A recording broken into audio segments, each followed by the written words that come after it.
कुरान करीम का फरमान है इस्ताईनु बिस्सब्र वस्सलात, नमाज से मदद लो।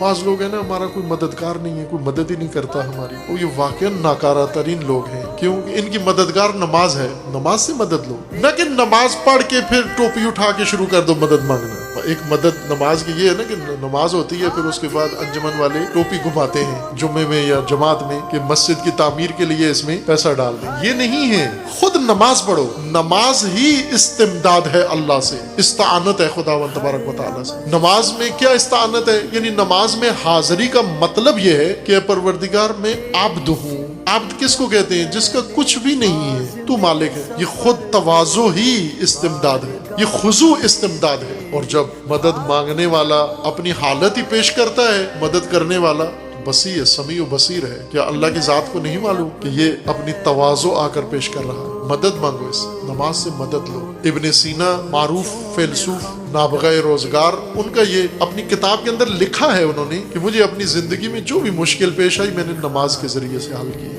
करें आप भी। और ये अर्ज किया ना पहले भी, जैसे मुशाहदा भी है, तजुर्बा भी है। नमाज मददगार है, सबसे अजीम जरिया नमाज है। अपनी कल्बी बीमारियों का इलाज नमाज से करें, अपनी जिंदगी की मुश्किलात का हल नमाज से निकालें, अपनी रोजमर्रा मुश्किलात का हल नमाज, इल्मी मुश्किलात नमाज से हल करें। आप नमाज कायम करें कि खुदावंद तबारक तआला आपको फहम व बसीरत अता करे। अल्लामा तबातबाई रिज़वानुल्लाह ताला अलैह, ये शहीर अल्लामा जिन्होंने तफसीर अल मीज़ान लिखी है, ये अपने हालात जिंदगी में लिखते हैं कि जब मैं मुब्तदी तालिब इल्म था, पहली क्लास का, मुझे कुछ भी समझ में नहीं आता था, कुछ भी पल्ले नहीं पड़ता था। मेरे साथ बैठे हुए तालिब इल्मों को वो सारी किताबें सर्फ व नाफ समझ में आती थी, मेरे ऊपर से गुजर जाता था, सब कुछ भी पल्ले नहीं पड़ता था। एक दिन हरम अमीरुल मोमिनीन में जाकर इस्तिग़ासा किया, नमाज पढ़ी, और फिर उसके बाद अल्लाह ने मुश्किल हल की। फिर आप देखें कहाँ खुदा ने पहुंचा दी।